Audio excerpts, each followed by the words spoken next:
अस्सलाम वालेकुम and welcome back to my YouTube channel. आज मैं आपके साथ शेयर करूंगी सिर्फ एक अंडे से लेमन वनीला स्पंज केक बनाने की रेसिपी। बहुत ही सॉफ्ट, बहुत ही मॉइस्ट केक बनके तैयार होगा। जब ये बनके रेडी हो जाएगा तो आप यकीन नहीं कर सकेंगे कि आपने इसे घर में बनाया है या फिर बेकरी से ऑर्डर करा है। ये बहुत ही सॉफ्ट होगा, बहुत ही फ्लफी होगा, हाइट बहुत ज़्यादा आएगी इस केक की और बहुत ही मॉइस्ट बनेगा। चलें आइए रेसिपी शुरू करते हैं। सबसे पहले अपने बाउल के अंदर ऐड करना है 1 अदद अंडा और आधा कप अच्छे से लेवल करके आपने पिसी हुई चीनी लेनी है। चीनी आप थोड़ी सी बढ़ा भी सकते हैं। अब इसे अच्छे तरीके से मिक्स कर लें। किसी बीटर की, किसी ब्लेंडर की आपको ज़रूरत नहीं है। आपने विस्कर की मदद से ही इसे 1 से 2 मिनट बीट करना है। इसी स्टेज पे चीनी को अंडे के साथ इतना अच्छा सा मिक्स कर लेना है कि ये थोड़ा सा कलर चेंज कर ले।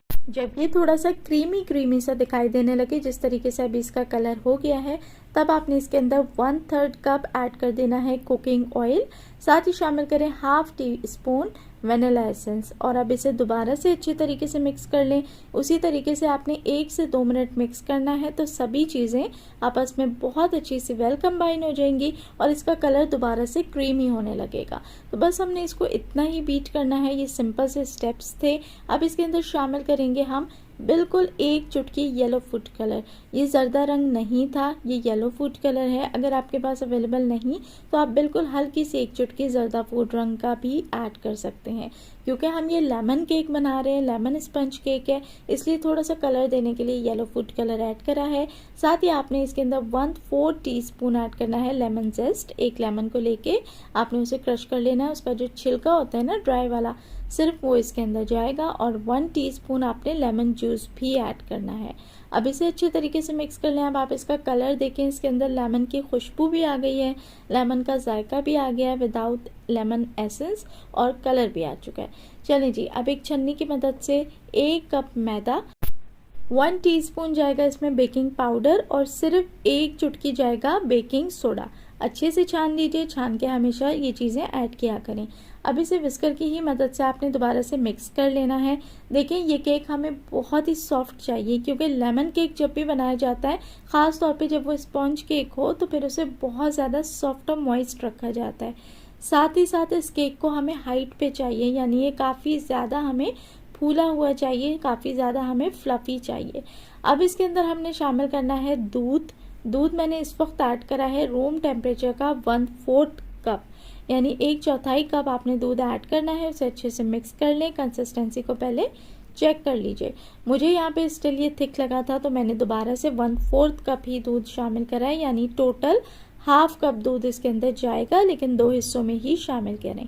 अच्छे तरीके से मिक्स कर लें। अब आप कंसिस्टेंसी चेक कर लीजिए। तो ये देखें, बिल्कुल परफेक्ट कंसिस्टेंसी। अब यहाँ पर आप केक मोल्ड को तैयार करके रख लें। तैयार करने का मतलब है कि उसको ग्रीस कर लीजिए और पहले उसके अंदर आपने बटर पेपर लगा देना है। मैं लोफ पैन यूज़ कर रही हूँ, आप चाहें तो राउंड पैन या फिर जो भी आपके पास अवेलेबल हो उसका इस्तेमाल कर लें।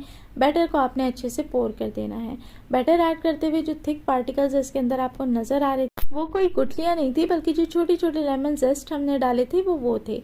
अब इसको मैंने हल्का सा टैप कर लिया है ताकि कोई एयर बबल हो तो वो ऊपर आ जाए। और यहाँ मैं ये कैंडीड फ्रूट्स ऐड कर दूंगी, बहुत ही बारीक से काट के। ये ऑप्शनल है, आप चाहें तो ऐड करें, चाहें तो स्किप कर दीजिए।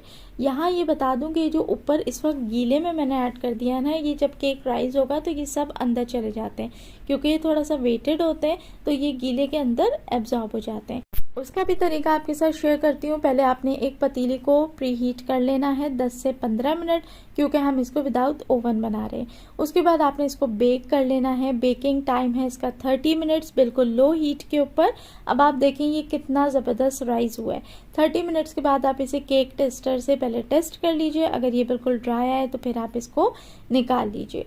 जब आपका केक 90% डन हो जाए, तो अगर आप चाहते हैं कि ये जो कैंडीड फ्रूट्स की टॉपिंग ऊपर भी आए, जिस तरीके से मेरे केक में आपको नज़र आ रही है, तो फिर आपने जब केक 90% डन हो जाएगा ना, ऊपर से हल्का सा गीला होता है, तो दोबारा से कैंडीड फ्रूट्स उसके ऊपर बिल्कुल बारीक से काट के ऐड कर दीजिए और फिर मज़ीद इसे कुक होने के लिए रख दीजिए।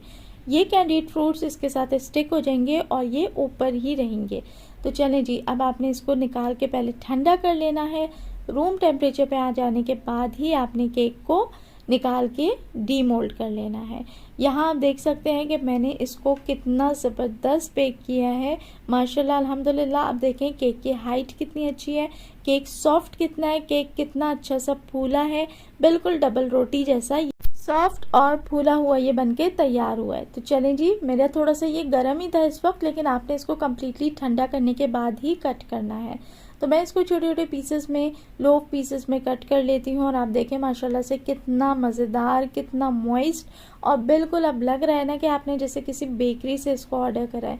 तो ये रेसिपी बहुत ही सिंपल है, सिर्फ एक ही अंडा जाएगा इसके अंदर, मज़ीद कोई इसके अंदर काफ़ी अंडे या फिर कोई एक्सपेंसिव इंग्रेडिएंट नहीं है। 1 कप मैदा है, आधा कप चीनी है, बहुत ही सस्ते में आपने इसको घर में बना के तैयार कर लिया है। तो इस रेसिपी को घर में ट्राई करें, अपने बच्चों को घर में बना के दें और बाज़ार के मुकाबले में बहुत ही सस्ते में इसको बना के रेडी करें। रेसिपी अच्छी लगी हो तो रेसिपी को एक लाइक ज़रूर दें, अपना प्यारा सा कमेंट नीचे ड्रॉप करें और चैनल को सब्सक्राइब करके ज़्यादा से ज़्यादा वीडियो को शेयर करें। Thank you.